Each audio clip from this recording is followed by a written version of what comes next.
About 6 months ago, I was playing a game on my Xbox X, when out of nowhere, the game I was playing locked up. It was annoying, but I didn't think much of it the first time. However, it started happening over and over again, and more frequently. And I also noticed I could hear my Xbox's cooling fan start to run at full speed whenever I played this particular game. The game I was playing was pretty graphics intensive.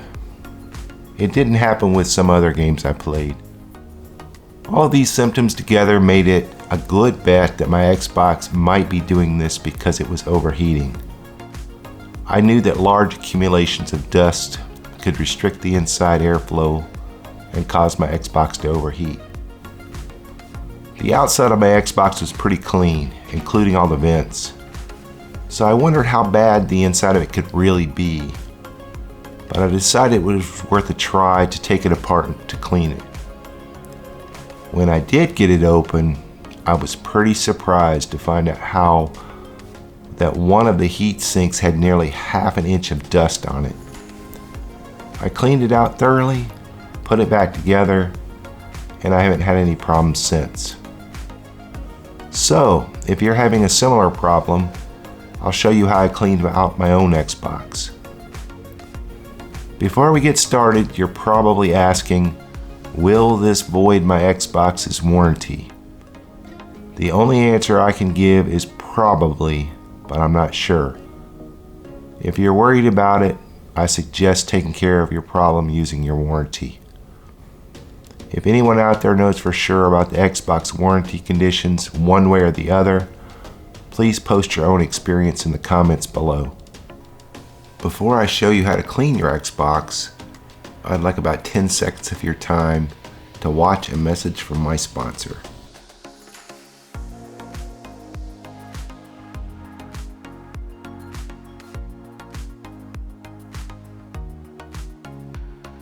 Before you get started, you could use a handheld vacuum on low power to clean up any visible dust on the outside vent holes.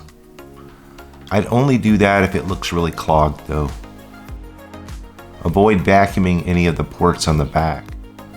There's always a small risk that you might cause some static electricity damage internally. Note that I put a towel down too, because I'm going to make a small mess when we start cleaning the inside. Now we have to pull the stickers on the back off to get to the 2 Torx screws we need to remove. Here are a few tools I experimented with before this video. A small pocket knife worked, but it did the most damage to the stickers. Be careful not to cut yourself too. A tiny flathead screwdriver for eyeglasses worked too, but it took a little bit of work. What I think worked best were these precision tweezers.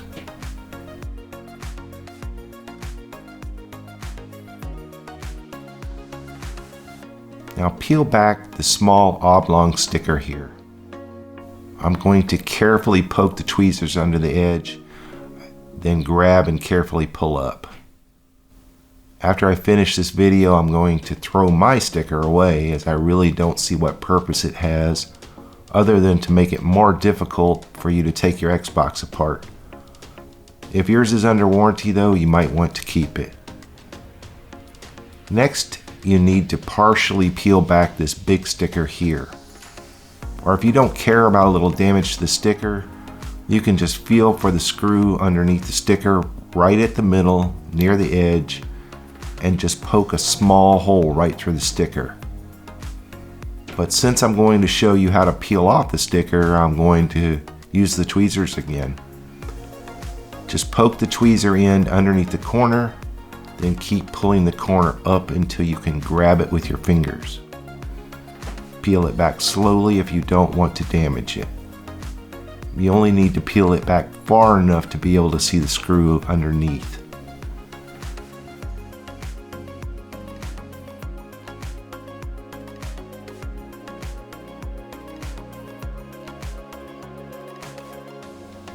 Now that you can get to the 2 Torx screws, you're going to use a T8 Torx screwdriver to remove them.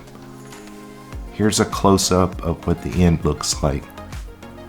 It's not a screwdriver that most people have lying around, but you can find it at any hardware store or online. I'll put a link to an example of a single screwdriver in this video's description. However, instead of buying just a single screwdriver, I'd recommend buying a set of them while you're at it. Here's my set with just about every size and type bit you can think of. I'll put the link to the set in this video's description. Now you can remove both the screws. Be careful not to accidentally drop them inside the Xbox. Note that both the screws are exactly the same. Remember that they have a green color too. That will help you distinguish them from a couple of other screws we're going to take out later. The screws are pretty tiny. Put them in a safe place so you don't lose them. Next, I'll pop the cover off. This is where you could use a butter knife, a flathead screwdriver, or even a special tool called a spudger. The set I showed earlier comes with its own spudger, by the way. But it was just so easy to use a butter knife, that's what I'm going to use here. Pry the corner of the cover up just a little. Hold it up with one hand while you slide whatever tool you're using down a bit, then pry up again gently. Repeat until you reach the other corner.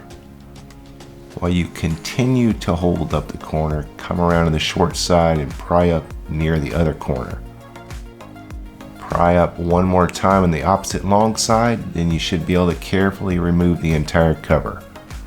Just pull it up carefully so you don't break off any of the plastic clips.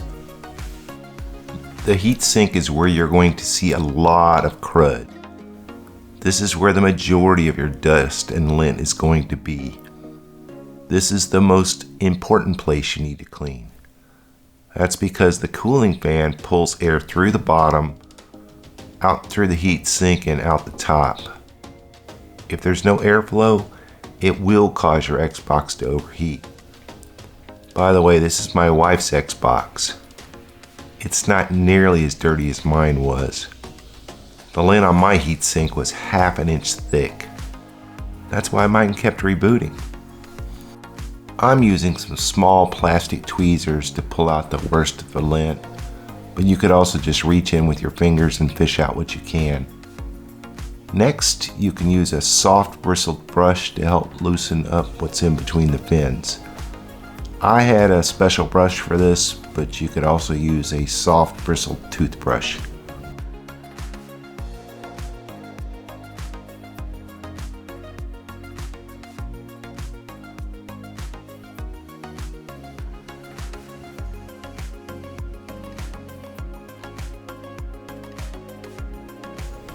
Finally, use the canned air to blow the rest of the dust out. Very important. Only use the canned air in very short bursts, like I'm doing here.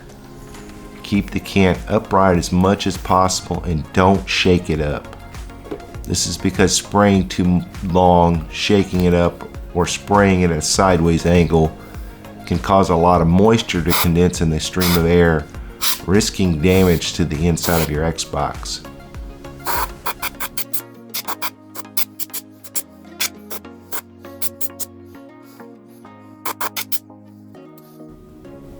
You can also turn the Xbox upside down and gently shake out any dust that's left.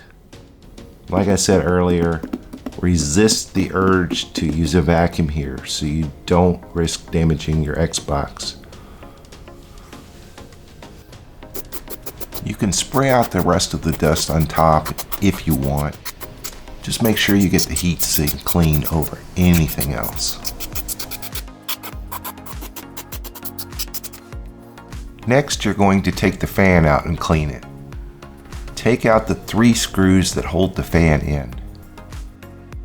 Be careful not to drop them into any of the small openings. All 3 of them are T8 size, but they're different than the other 2 you took out earlier, so take note of what they look like. Next, you might want to disconnect the fan's wire connector, but it's optional. This definitely was a pain for me to get out because it was hard for me to get my fingers in there. I would not use needle nose pliers here. Honestly, I tried using my small needle nose pliers first. I ended up cracking the white connector slightly, so learn from my mistake. I ended up using the end of my butter knife to gently pry up on the short sides of the connector. Sorry, but I can't emphasize the word gently enough here. And then I was able to wiggle it the rest of the way out. However, if you have skinnier fingers than mine, you might be able to gently work it out by wiggling it until it comes out. Now you should be able to slide the fan housing out. Now we can look at how dirty the fan is.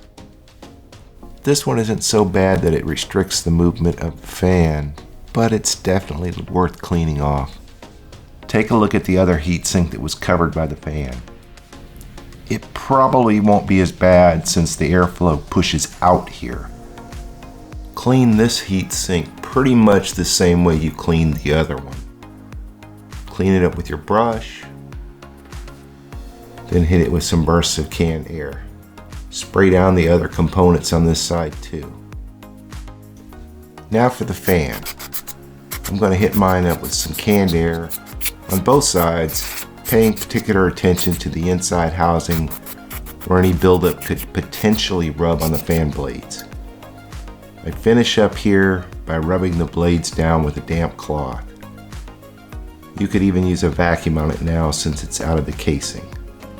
Before we put everything back together, give everything a last look over to make sure you've gotten all the dust you can see. You can turn the Xbox over again and carefully tap the top to make sure the rest of the dust you can get at is out.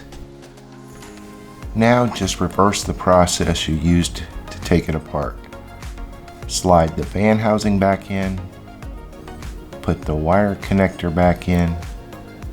It's a lot easier to put back in than it was to take out. Replace the 3 screws and remember that the odd shaped one goes in the center. Don't mix up the 2 black fan screws with the 2 green outside cover screws.